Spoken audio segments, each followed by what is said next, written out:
Hello friends. आज की हमारी स्टोरी है, क्या वोइंग इस बार चीट करेगा। कुछ लिसनर क्या वोइंग ने लाजान को चीट किया का सीक्वल मांग रहे थे। ये स्टोरी उन्हीं लोगों के लिए है। मैंने स्टोरी का एक प्लॉट सोचा है, पर आप लोग बता सकते हैं आप क्या चाहते हैं। क्या आप चाहते हैं वोई वुक्सियन किसी और के साथ सेक्स करे, या इस बार फिर से पिछली बार जैसा हो। कमेंट करके ज़रूर बताएं। बीसीटी का सबसे बड़ा फार्मास्यूटिकल प्लांट क्लाउड फार्मास्यूटिकल। लगभग 7 साल पहले इस प्लांट का इनॉग्रेशन हुआ था और चेयरमैन लन चिरेन ने अपने नेफ्यू इन लॉ को क्वालिटी कंट्रोल डिपार्टमेंट का मैनेजर का पोस्ट दिया था। सबको लगा था वो बच्चा जिसे कोई एक्सपीरियंस नहीं है वो क्या संभालेगा इतने बड़े कंपनी का क्वालिटी कंट्रोल। पर उस 23 साल के बच्चे ने क्वालिटी कंट्रोल तो संभाल ही लिया और साथ में धीरे धीरे बाकी और भी बहुत कुछ संभालने लगा। 4 साल बाद लन चिरेन ने अपने नेफ्यू इन लॉ को क्लाउड फार्मास्यूटिकल का प्लांट मैनेजर बना दिया और उसी के ऊपर उस प्लांट की सारी जिम्मेदारियां दे दी। रिसेंटली प्लांट में काम बहुत बढ़ गया है, इसीलिए नए टेक्निकल लोगों की ज़रूरत है। कुछ इनिशियल इंटरव्यू के बाद फाइनल इंटरव्यू के लिए कुछ लोगों को बुलाया गया है। जूनियर पोस्ट के लिए रिक्रूटमेंट बोर्ड का डिसीजन ही फाइनल है, पर सीनियर पोस्ट का फाइनल इंटरव्यू प्लांट मैनेजर खुद ले रहे हैं। वो पहले क्वालिटी कंट्रोल में काम करते थे, इसलिए क्वालिटी कंट्रोल और क्वालिटी एश्योरेंस के लिए टेक्निकल स्टाफ चुनना उनके लिए इजी था। क्वालिटी कंट्रोल, क्वालिटी एश्योरेंस और मेंटेनेंस का सिलेक्शन हो चुका था। अब बारी है प्रोडक्शन डिपार्टमेंट की। असिस्टेंट प्रोडक्शन मैनेजर के पोस्ट के लिए जिन तीनों लोगों को फाइनल इंटरव्यू के लिए बुलाया गया है, उन सबके रिज्यूम प्लांट मैनेजर के हाथ में है। एक जाना पहचाना नाम और चेहरा देखकर उनकी हाथ रुक गई। 7 साल बाद वो उस आदमी से मिलने वाले हैं, पर एकदम अलग एक सिचुएशन में। जुए यांग के इनिशियल इंटरव्यूज़ बहुत अच्छे गए थे।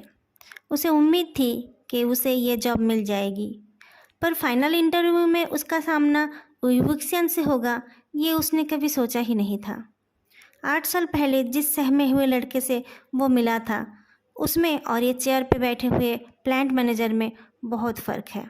वो युवक्सियन का चेहरा देखकर वो उसे ग्रीट करना ही भूल गया। प्लीज़ बी सीटेड मिस्टर जुए, वो युवक्सियन बोलता है। जुए वह होश में आता है। थैंक यू सर बोलकर वो बैठ जाता है। आपको 10 साल का एक्सपीरियंस है प्रोडक्शन में, और उसमें से 2 साल आपने असिस्टेंट मैनेजर के पोस्ट में काम किया है, वो युवक्सियन बोलता है। लेकिन इतने बड़े प्लांट में जिम्मेदारियां आपके उस छोटे प्लांट से 10 गुना ज़्यादा होगा। यस सर, पर मैं ये काम हैंडल कर सकता हूँ, जुए यंग बोलता है। वो थोड़ा ऑकवर्ड फील करता है, क्योंकि उसके लाख कोशिश के बावजूद उसके दिमाग में वही सीन चल रहा है जहाँ वही वुक्सियन उसके सामने बिल्कुल नेकेड था। लेकिन ये जॉब एक अच्छी अपॉर्चुनिटी है उसके लिए, इसीलिए वो किसी भी वजह से इसे खोना नहीं चाहता था। वो युवक्सियन भी उस पल को भूल नहीं सकता। उसकी खुशहाल मैरिड लाइफ में वो रात एक कांटे की तरह है, लेकिन वो रात बहुत खास भी था उसके लिए। लोग सही कहते हैं, कुछ अच्छी चीज़ पाने के लिए कांटों के चोट तो खानी ही पड़ती है। रिक्रूटमेंट बोर्ड को जुए यांग ही सबसे ज़्यादा पसंद है। वो युवक्सियन सिर्फ अपने पर्सनल रीजंस के लिए उनके पसंद को रिजेक्ट नहीं करना चाहता है, लेकिन अगर उसने जुए यांग को चुना तो वो दोनों फिर से एक फैक्ट्री में काम करने लगेंगे। ये थोड़ा ऑकवर्ड नहीं होगा? सबसे बड़ी बात, लानवांग जी क्या सोचेगा? वो युवक्सियन जुए यांग को बताता है कि उसे 1-2 दिन में इन्फॉर्म कर दिया जाएगा। जुए यांग ने एक बार सोचा कि वो युवक्सियन को पर्सनली रिक्वेस्ट करेगा उसे सिलेक्ट करने के लिए, लेकिन उसे लगा उससे उसकी वैल्यू कम हो जाएगी और क्या पता वो युवक्सियन नाराज़ होकर उसे कैंसिल ही कर दे। उसने ऐसे एक्ट किया जैसे कि वो कभी करीब थे ही नहीं। इंटरव्यू के बाद वो युवक्सियन रिक्रूटमेंट बोर्ड को बताता है कि वो एक दिन सोच के इस बारे में डिसीजन लेगा। लानवांग जी बिजनेस टूर पर गया हुआ था। लान फैमिली का बिजनेस दिन प्रतिदिन और बढ़ रहा था जब से लानवांग जी और उसके बड़े भाई ने बिजनेस संभालना शुरू किया था। उनके चाचा जी अब रिटायर्ड लाइफ के मज़े ले रहे हैं। उन्हें अपने दोनों भतीजों पर गर्व था और उन दोनों के पार्टनर्स पर भी। वो युवक्सियन ने अपनी मेहनत से बी सिटी वाले प्लांट को कामयाब किया और अब इस प्लांट की पूरी जिम्मेदारी उसके ऊपर ही है। लानवांग जी या कोई और इस प्लांट के डिसीजन में कोई दखल अंदाजी नहीं करते हैं। लेकिन इस डिसीजन की बात अलग है। अपनी पर्सनल लाइफ का असर वो अपने काम पर आने नहीं देता है, पर प्रोफेशनल लाइफ का असर उसकी निजी ज़िंदगी में पड़े ये भी वो नहीं चाहता है। वो युवक्सियन सोचने लगता है, जो कुछ भी उसके और जुए यांग के बीच हुआ था उसकी पूरी जिम्मेदारी वो जुए यांग पर नहीं थोप सकता। उसमें उसकी भी पूरी गलती थी। घर में हस्बैंड के होने के बावजूद उसने एक बाहर वाले से प्यार किया। जुए यांग के मीठे बातों में उसने वो देखा जो उसे लन वांग जी के डिजर्व नेचर में नहीं मिल रहा था। जब जब जुए यांग ने उसे छुआ उसे अच्छा लगा। उसके मन में कभी ये नहीं आया कि उसे वो काम नहीं करना चाहिए था, बल्कि जुए यांग के छूने से उसका शरीर जाग उठता था। इस बात से वो इनकार नहीं कर सकता। अपनी शादी के पहले सालगिरह पर वो जुए यांग के साथ था। ये बात सही है कि उन दोनों के बीच वो सब कुछ नहीं हुआ, पर वो हो भी तो सकता था। उसे जुए यांग से प्यार हो गया था और वह अपने आप को पूरी तरह से जुए यांग के हवाले करना चाहता था। लेकिन उसके संस्कार ने उसे कहा कि उसे वो काम तब तक नहीं करनी चाहिए जब तक वो लानवांग जी से बंधा हुआ था। उसे लगता था लानवांग जी ने उससे मजबूरी में शादी की थी। लानवांग जी के जैसे इंसान को पहली नज़र में उससे प्यार हो गया था, ये तो वो सपनों में भी नहीं सोच पाता। उसे लगता था लानवांग जी के लाइफ में कोई और ज़रूर होगा और उस इंसान से शादी करने के लिए 1-2 साल में लानवांग जी खुद उसे डिवोर्स दे देगा। जो इंटीमेसी उन दोनों के बीच थी वो वुईवुक्सन की नज़र में प्यार नहीं था। वो सोचता था बिस्तर में अपने आप को लानवांग जी को देकर वो उस शादी की कीमत अदा कर रहा था। उसने उस रात जुए यांग को रुकने के लिए इसलिए नहीं कहा था कि उसे अपना हस्बैंड याद आ गया था। उसे बस उसकी शादी याद आ गई थी। अगर जुए यांग का जवाब कुछ और होता तो शायद कहानी कुछ और होती। अगर जुए यांग कहता, ठीक है, तुम कल ही उससे डिवोर्स मांग लेना, तुम्हारे डिवोर्स के बाद हम जल्दी से शादी कर लेंगे, लेकिन अभी हम ये कर लेते हैं प्लीज़। मैं तुमसे बहुत प्यार करता हूँ। तुम्हें इस तरह देखकर मैं अपने आप को रोक ही नहीं पा रहा हूँ। तो शायद वुईवुक्सन भी अपने आप को रोक नहीं पाता। लानवांग जी ने कभी भी उससे कोई मीठे शब्द नहीं कहे थे। जुए यांग के मीठे शब्द सुनकर वो अपना कंट्रोल खो देता। उसके बाद पता नहीं क्या होता। जुए यांग शायद अपने वादे से मुकर जाता और शायद लानवांग जी सच में उसे डिवोर्स देना नहीं चाहता।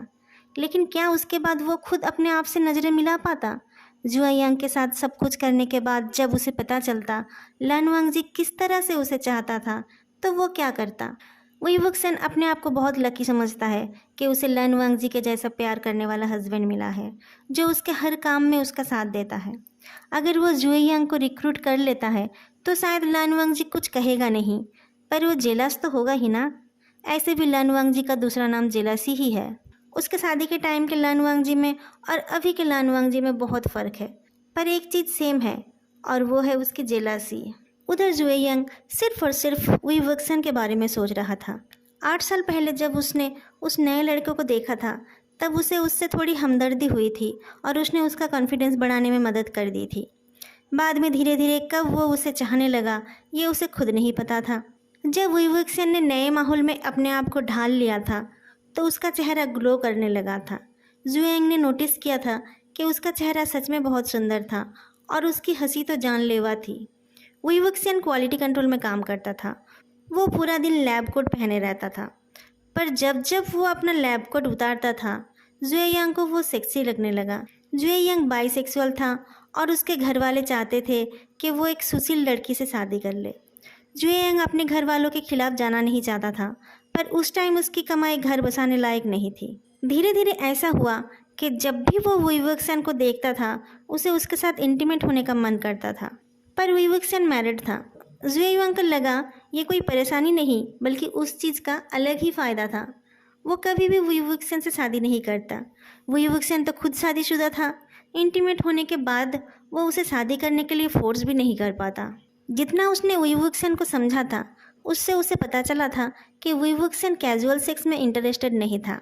वुईवुक्सन के घर जाकर उसे पता चला था कि वुईवुक्सन की ज़िंदगी में किसी चीज़ की कमी नहीं थी, पर लानवांग जी का एक्सप्रेशनलेस चेहरा देखकर उसे पता चल गया कि वुईवुक्सन को पटाने के लिए सिर्फ मीठे बातें करना और केयरिंग होना काफ़ी होगा। जुए यांग ने ऐसा ही किया और वुईवुक्सन को लगने लगा कि वो उससे प्यार करता था। लेकिन उसकी एक गलती की वजह से सब कुछ गड़बड़ हो गया। बाद में उसने और भी लोगों के साथ सेक्स किया, लेकिन उस दिन का वो ठुकराए जाना वो आज तक नहीं भूल पाया। और उससे भी बड़ी बात, उसके बाद उसे ऐसा कोई मिला ही नहीं जो वुईवुक्सन से ज़्यादा अट्रैक्टिव हो। 7 साल बीत गए, लेकिन जुए यांग अभी भी वुईवुक्सन के नेकेड बॉडी को सोचकर अराउज्ड हो जाता है। इतने सालों से वो बॉडी उसके फैंटेसी में बसा हुआ है, शायद इसीलिए क्योंकि उतना करीब जाकर भी उसे उस रात खाली हाथ लौटना पड़ा था। उस रात के बाद वुईवुक्सन गायब हो गया था। बाद में पता चला कि वो जॉब छोड़कर कहीं और चला गया था। जुएयांग को उसे दोबारा पटाने का मौका ही नहीं मिल पाया। उसे पता नहीं था ऐसे रातों रात वुई वुक्सन गायब क्यों हो गया था, पर उसे लगता था शायद वुई वुक्सन के गायब हो जाने का रीज़न वो खुद था। अगर आप लोगों को आज का ये पार्ट अच्छा लगा हो तो लाइक, कमेंट और चैनल को सब्सक्राइब करना मत भूलना। फिर मिलेंगे अगली वीडियो में, तब तक के लिए बाय।